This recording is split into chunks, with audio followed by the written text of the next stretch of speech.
This is the Late Round Podcast with your host, JJ Zacharisa.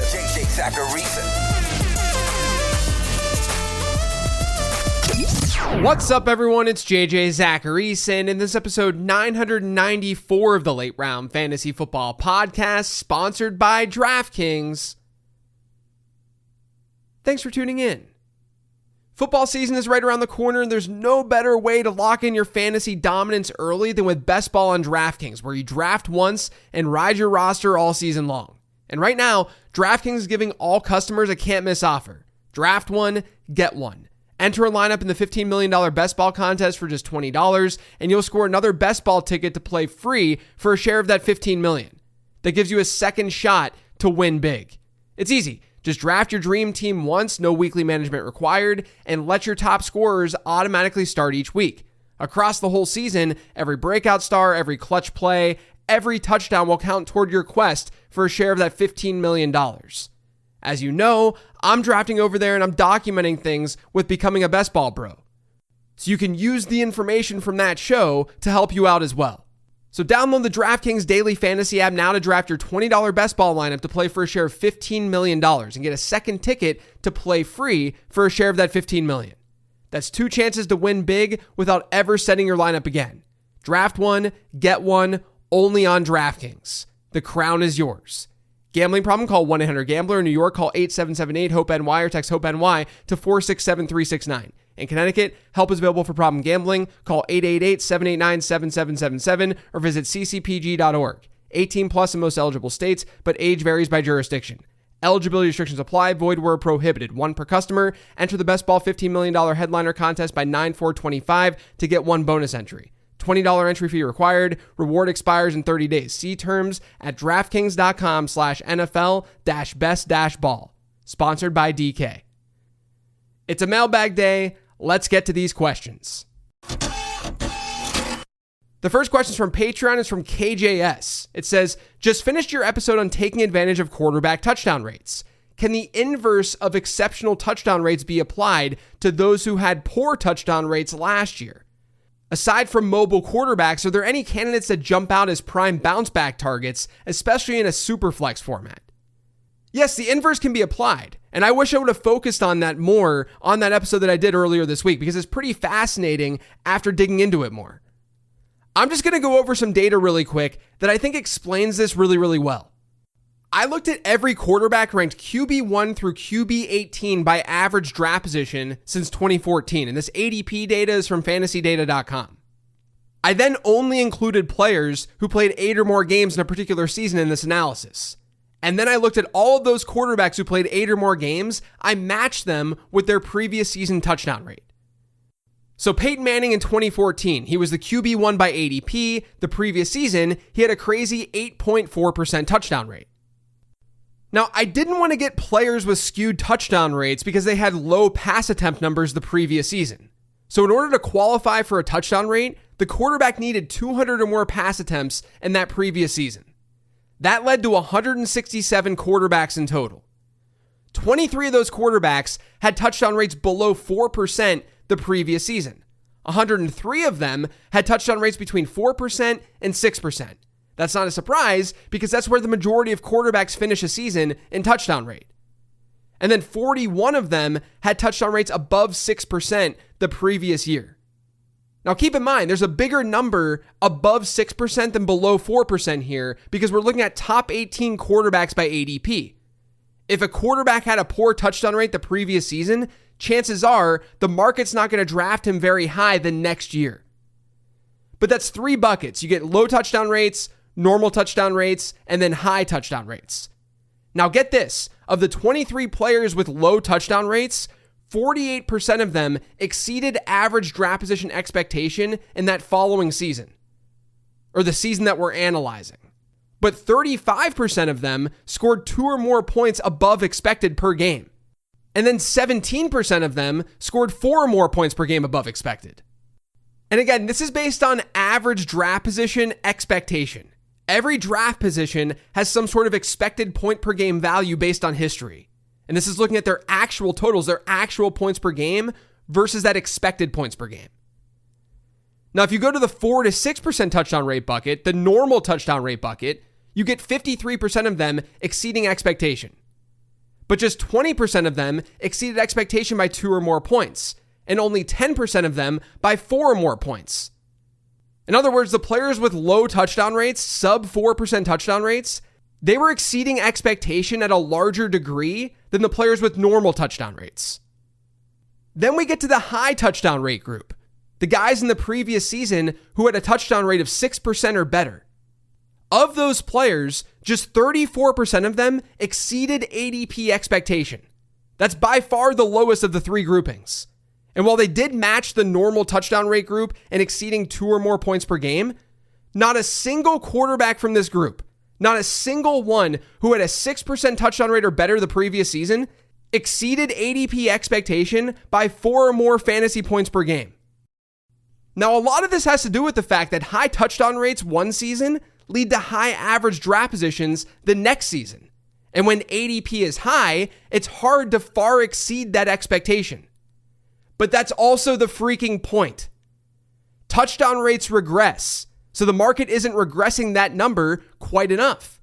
Meanwhile, players with low touchdown rates below 4%, they're exceeding ADP expectation at a really high rate, at least compared to the other groupings. They're giving us these really good seasons versus expectation. Now, the player who stands out most for me this year with this analysis is probably Dak Prescott. Dak's touchdown rate last year, it stands out. It's just 3.8%. He was at 6.2%, 5.8%, and 6.1% during his 3 years prior. CJ Stroud, that's another one. CJ Stroud was under that 4% mark last year too. And you can also throw in Matthew Stafford and Geno Smith. If the goal is finding value at the quarterback position, you actually want to target players who had low touchdown rates the previous season when you're drafting them at ADP. Now, obviously, if you reach for these guys, if you don't draft them at ADP, you're losing that advantage. It's not going to be as valuable as a pick. Like Dak Prescott, he's a great candidate for this. But if you take him QB7, you're not really taking advantage of the touchdown rate stuff. But at ADP, those are some of the quarterbacks who really stand out. This next question is also from Patreon. It's from Tanner. It says, "Hey JJ, why are you low on Jonathan Taylor? Seems like a solid RB1 at a discount." Now, I'm a little lower on Jonathan Taylor because the Colts offense just scares the living you-know-what out of me. Taylor was the RB7 last year in PPR points per game. And plenty of you will point to that and say that it doesn't make sense for me to have him at RB10 right now. Which, to be fair, that 3-spot difference, it's not insignificant. But Taylor was a totally different player when Anthony Richardson was under center last year versus when he wasn't. Richardson threw 90% or more of Indianapolis's passes in 10 games last year. Jonathan Taylor was active for 9 of those games. In those 9 games, Taylor averaged a target share per game rate below 5%. He did average over 16 points per game, but those outings weren't totally predictable. He had 2 games below 7 points, and he had a 26-point and a 40-point performance in there too. Outside of those games, Taylor's target share per game rate was over 12%, and he averaged over 19 PPR points per game. Obviously, either of those splits, it's fine from a points per game standpoint. But it's very difficult for me to confidently buy into a player who has the possibility of seeing such a low target share. And he absolutely needs to maintain his 94% running back rush share per game rate in order to keep up this pace. And maybe that happens. But keep in mind that since 2011, among running backs who played 10 or more games in the season, only Saquon Barkley has been able to hit a 90% running back rush share per game rate more than once. It's a really, really hard number to sustain. Now, I know I made the comparison to Anthony Richardson. He may not even start. But I also don't have this insane confidence that Daniel Jones is going to be great for Jonathan Taylor either. But look, I'm not going to fault anyone for drafting Taylor. I don't think he's quite in a void because he's too talented of a player to be that. But I'm probably going to be underweight on him this year if this cost holds steady. It still may, though. A lot can change as I research stuff more, especially for this draft guide. This next question is from Twitter. It's from @_I3ENWW. It sort of looks like Ben WW. Maybe I got that wrong, but that's what it looks like. It says, "Hey JJ, love the show. Thanks. Question, the too many mouths to feed narrative. Every year this narrative pushes players down, but there are always teams in the end which do support multiple weapons and have people clamoring for all of their weapons. Is there data to support this narrative?" So look, I've shared this before, but we see teams with multiple receivers in the top 24 all the time in fantasy football. Like I'm talking 5, 6 of them per season in PPR points per game. A team can sustain and produce multiple usable pieces, 100%. But I don't think that's the entirety of the too many mouths to feed narrative. Like, you're saying that in the end, teams do support multiple weapons, which is true. But I don't think that's what the too many mouths to feed idea is all about. Rather, it's about the fact that in an offense with a lot of good players, it's hard for players to reach the kind of ceiling they might hit in an offense without those players. And that's objectively true. Anytime someone asks a question like this, I like to go to extreme hypotheticals because they can explain something really quickly. If you had a team with Justin Jefferson, Jamar Chase, Nico Collins, Puka Nacua, AJ Brown, and Malik Neighbors, do you think those wide receivers would be as good in fantasy football as they are right now today? Of course not. Not only would some of those players just not be on the field as much because the wide receiver room is so deep, but when they are on the field, they wouldn't command the same type of target share because there are other elite players there. So obviously, too many mouths to feed isn't some false narrative.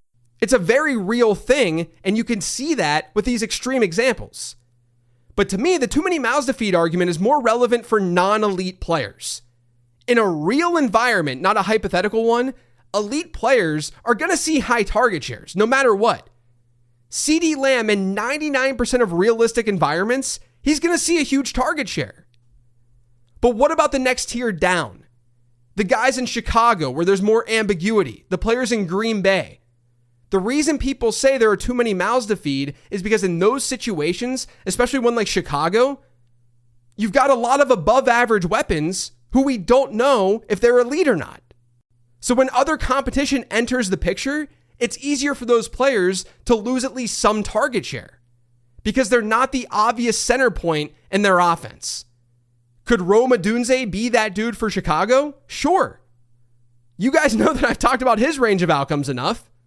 We just don't know that yet. So the fact that the Bears went out and they got Colston Loveland, they got Luther Burden, from a projection standpoint, that hurts Rome Odunze because there's more mouths to feed. Now, I wouldn't look at too many mouths to feed as something that's black and white. It's a difficult thing to just generally define, but also every team is going to be unique. But since projections and outlooks, they start at target share, and there's only a 100% target share pie to go around, the weapons in a player's offense absolutely matter. It's just that elite talent will generally beat all of that other talent out.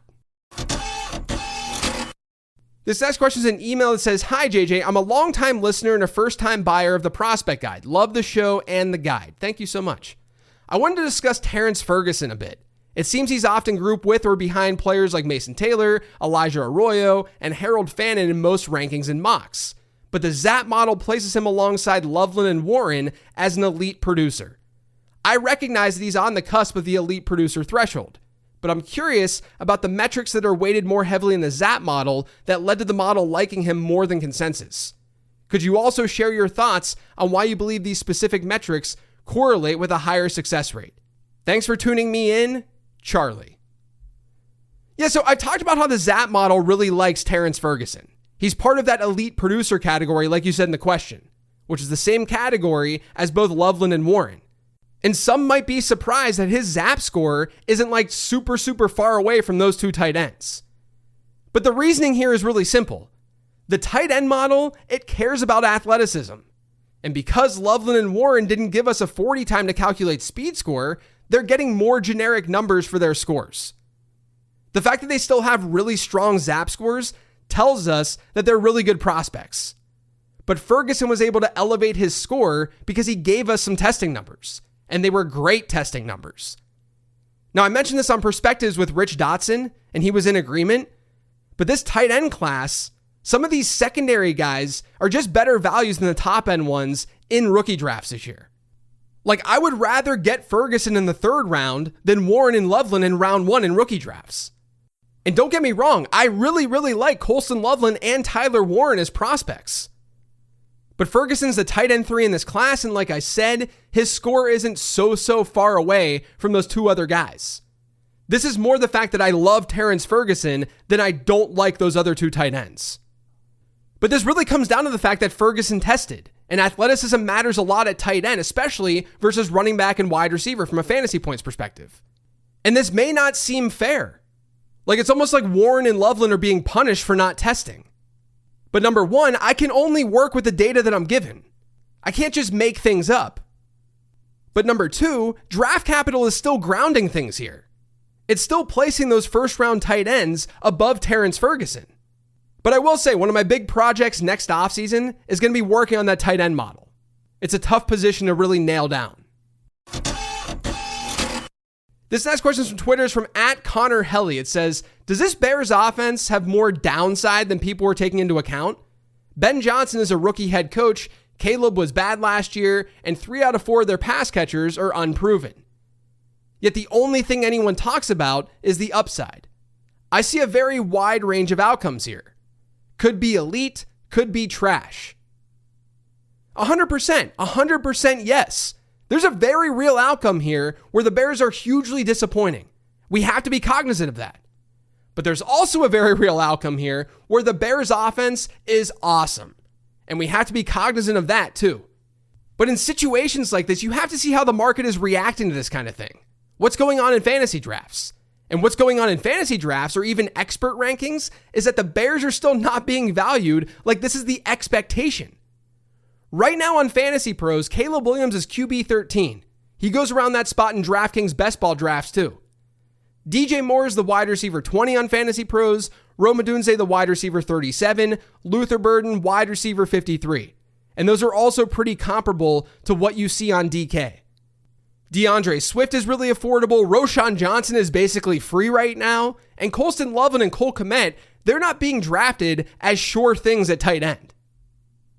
Now look, I know part of the reason the wide receivers in particular are cheaper is because the market's afraid that they'll play off of each other and cap each other's upside, similar to Green Bay last year.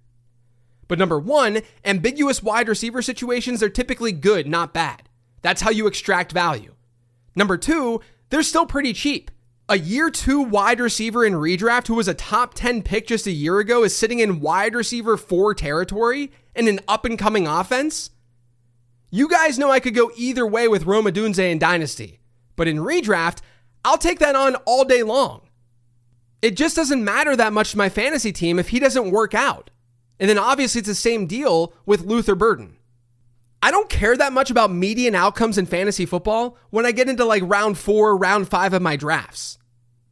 I'm going to keep leaning more and more on ceiling as the draft goes on. You can't play scared. As Nelly once said, 2 is not a winner, 3 nobody remembers. You're going for number 1. The last question this week is from @SDick39. It says, how are you utilizing tools like ChatGPT in your data modeling? How do you think AI will change fantasy football? You know, it's funny that this got asked this week because I've been using ChatGPT a lot more this year for research for the draft guide. And this is what I found. I don't think anyone can just input some data and let AI just run with things. You still got to really guide it in the right direction. But when you start cooking, it can really speed up the research side of things. It's allowing me to discover new things to look into, which has been a ton of fun. Honestly, it's kind of addicting. I think it's very clear that every single industry, not just the fantasy football one, is going to be impacted by AI. And if you're someone who's on the fence or just doesn't want to dive in, I would change that attitude. Get comfortable with it. Learn how to use it. Try your best to get ahead with it because it's not going away and it can seriously make your life easier. So I found a lot of good with it. It helps with discovery and ideation. It helps with modeling and making sure that I'm crossing my T's and dotting my I's. I just think that today it's still at a place where you need to seriously cross-reference things and have a good understanding of what you're actually doing and what it's doing. If you don't have that basic understanding, If you don't understand modeling whatsoever and you're just feeding it data and just saying whatever it says is right, then you're not going to be able to utilize it very well right now. Maybe in the future things change, but right now it's really important to still have a general idea of what's going on. But overall, I've been using it, and I think most others should be using it too. That's it for today's show, though. Thanks to all of you for listening. If you yet subscribe to the Late Round Fantasy Football Podcast, make sure you are by searching for it pretty much anywhere podcasts can be found. And don't forget to follow me on Twitter and on Blue Sky at Late Round QB. Make sure you're heading to lateround.com. Pre-order that draft guide. There's a lot of new information in it this year that I'm very excited to publish and get out there. And also check out the other offerings. The Late Round Fantasy Football Show has been going on with me and David Kitchen. Check that out on youtube.com/@LateRoundFF. And on LateRound.com, you can still get the prospect guide and make sure you're subscribed to the newsletter. I think that's it. Thanks for listening, everyone. I really appreciate it. Have a great weekend.